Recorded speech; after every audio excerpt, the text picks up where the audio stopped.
असफलता, हार से बहुत भय लगता है। ये कह रहे हैं कि उससे मैं कैसे बाहर निकलूं, मतलब मैं असफल हो जाऊंगी या ऐसा क्या हो गया तो क्या होगा।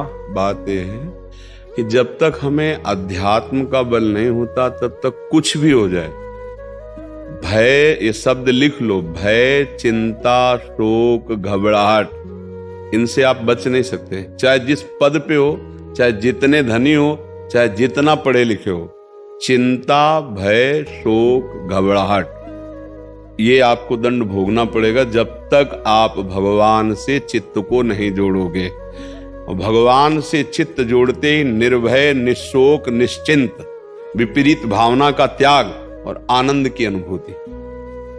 अगर भगवान का भरोसा जागृत हो जाए तो जैसे मन कहता है कहीं ऐसा हो गया तो श्री भगवान है ना, कहीं ऐसा हो गया तो प्रभु है ना, बिल्कुल निर्भय निश्चिंतता आ जाती है।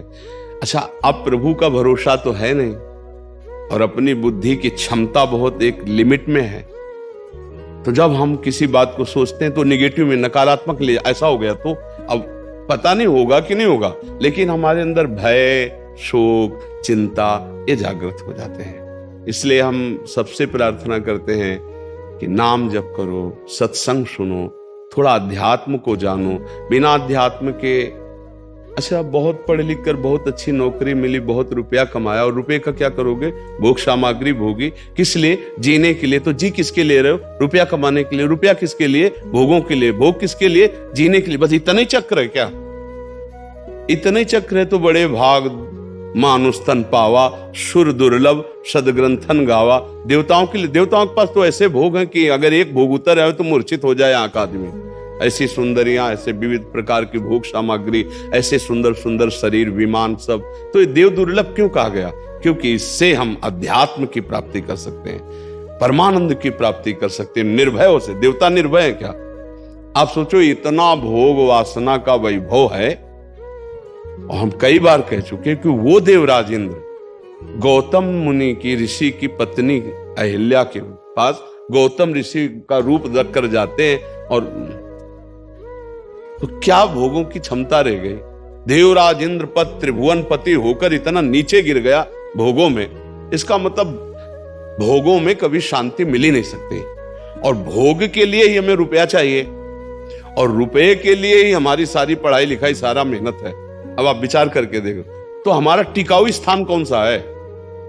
शरीर छूट जाएगा, इस विषय में कहां आप सोचते हैं? अगर इस विषय में सोच के देखो तो क्या जवानी में शरीर नहीं छूटते क्या? हर स्थिति में शरीर छूटने का भय है। तो तुम्हारा आधार क्या है? क्या तुम्हारा रुपया पास साथ जाएगा? क्या तुम्हारा शरीर तुम्हारे साथ जाएगा? क्या शरीर संबंधी साथ जाएंगे?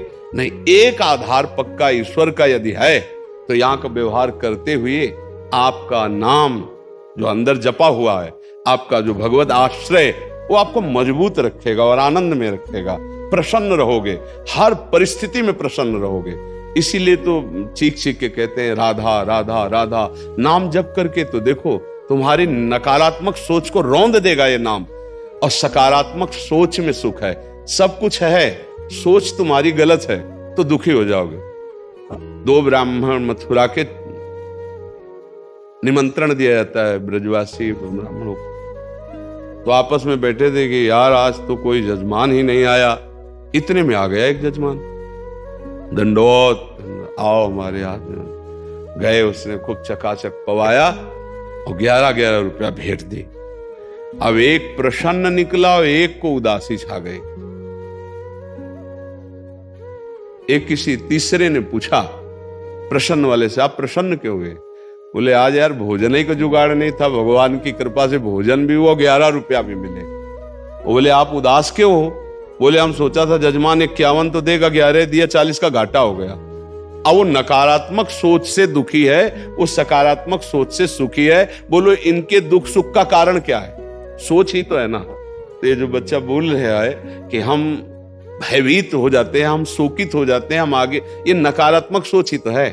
क्यों है? क्योंकि आधार नहीं है। आधार हो तो फौरन उसकी काट है।